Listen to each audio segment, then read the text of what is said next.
안녕하세요. 오늘의 사연은 막장 드라마보다 더 막장 같고 현실이라고는 믿기 어려울 정도로 잔혹한 시련을 겪어온 한 여성의 이야기입니다. 가정폭력, 탈출, 생존, 배신, 그리고 끝없는 고난. 하지만 그 모든 것을 딛고 결국 삶을 다시 세운 놀라운 용기의 여정. 지금부터 천천히 들려드리겠습니다. 마음 단단히 잡고 들어주세요. 안녕하세요. 저는 올해 70이 넘은 여성입니다. 저는 제 인생에서 도망치듯 뛰쳐나온 날이 있습니다. 그리고 그 뒤에 펼쳐진 현실은 제가 상상했던 것보다 훨씬 더 잔인했습니다. 폭력적인 남편, 술만 마시면 욕설, 폭력, 협박이 이어졌고 아이들 앞에서도 가리지 않았습니다. 저는 어느 날 바닥에 흩어진 그릇 조각 사이에 무릎 꿇은 채 울고 있는 아이들을 보고 결심했습니다. 더는 여기 살 수 없다. 새벽 4시. 남편이 깊게 잠든 틈을 타 아이 둘을 데리고 집을 뛰쳐나왔습니다. 저는 그 순간 생각했습니다. 이제 모든 고통은 끝났다. 하지만 세상은 그렇게 쉽게 저를 받아주지 않았습니다. 첫날 저희 가족은 갈 곳이 없었습니다. 친정에 찾아갔지만 형편이 너무 어려워 저희를 오래 두기 힘들었습니다. 아이들을 데리고 여기저기 친척 집을 돌았지만 문은 차갑게 닫혔습니다. 너희까지 신경 못 써. 애들 부담돼. 남편에게 도망쳤다고? 우리까지 휘말리면 어떡해? 저는 도망쳐 나온 것만으로도 사람들에게 부담이 된다는 사실이 참 서러웠습니다. 결국 우리는 교회 지하실, 작은 고시원방, 잠시 얻어쓴 빈 방을 전전하며 살아야 했습니다. 바닥에 놓인 얇은 이불, 벽에 스며든 곰팡이 냄새, 창문도 제대로 열리지 않는 좁은 공간. 아이들은 괜찮다고 말했지만 저는 알고 있었습니다. 그 말 뒤에 숨겨진 불안과 두려움을. 제게 다시 손을 내밀어줄 사람은 오래된 친구 영숙뿐이라고 생각했습니다.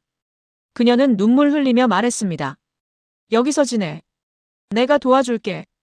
저는 살 수 있다는 희망을 보았습니다. 하지만 며칠 뒤 영숙의 남편이 술에 취해 소리쳤습니다. 왜 남의 집 식구가 여기부터 사는데? 여기서 나가. 저는 아이 둘을 끌어안고 또다시 밤거리에 나와야 했습니다. 세상에 기대려 하면 할수록 세상은 저를 밀어냈습니다. 돈이 없었습니다. 통장에는 몇만 원뿐이었고 남편은 찾아다니며 저를 협박했습니다. 저는 식당에서 설거지 일을 시작했습니다. 손이 불에 댄 것처럼 트고 갈라지고 뜨거운 물에 손을 넣을 때마다 눈물이 났습니다. 아이들에게는 따뜻한 밥을 먹이고 싶었지만 저는 하루 한 끼로 버텨야 했습니다.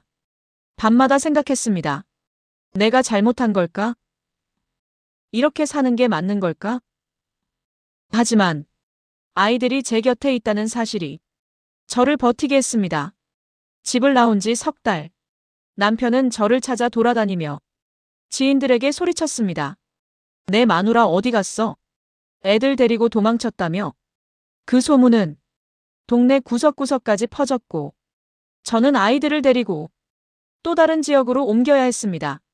낯선 도시, 낯선 방, 낯선 사람들. 저는 세상 모든 곳이 내 편이 아니라는 사실을 뼈저리게 깨달았습니다. 저는 포기할 수 없었습니다. 아이들 때문이었고 또 제 자신 때문이었습니다.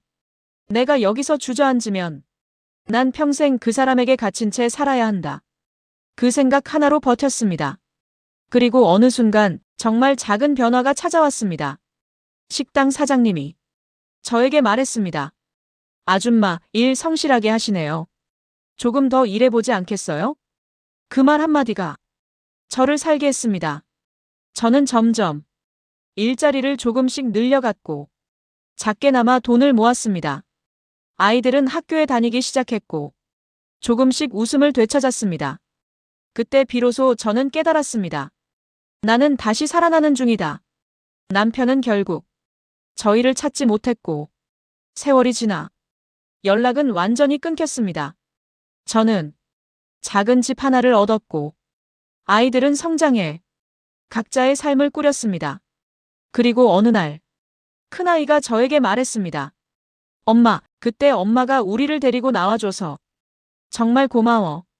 그 한마디에 그동안의 아픔이 눈물로 녹아내렸습니다. 저는 지금 따뜻한 햇살이 드는 작은 집에서 조용하고 평화로운 삶을 살고 있습니다. 가정폭력 속에서 매일 죽음을 걱정하던 삶이 이제는 믿기지 않을 만큼 먼 이야기처럼 느껴집니다. 세상에 말하고 싶습니다. 포기하지 마세요. 당신의 삶은 누군가의 폭력보다 훨씬 더 소중합니다. 오늘 사연은 막장 드라마보다 더 극적인 삶을 지나온 한 여성의 생존 기록이었습니다. 고통 속에서도 삶을 버리지 않고 다시 일어선 용기, 그 힘이 당신의 마음에도 작은 희망이 되기를 바랍니다. 시니어 사연 라디오. 다음 시간에도 또 한편의 인생 이야기를 들려드리겠습니다. 감사합니다.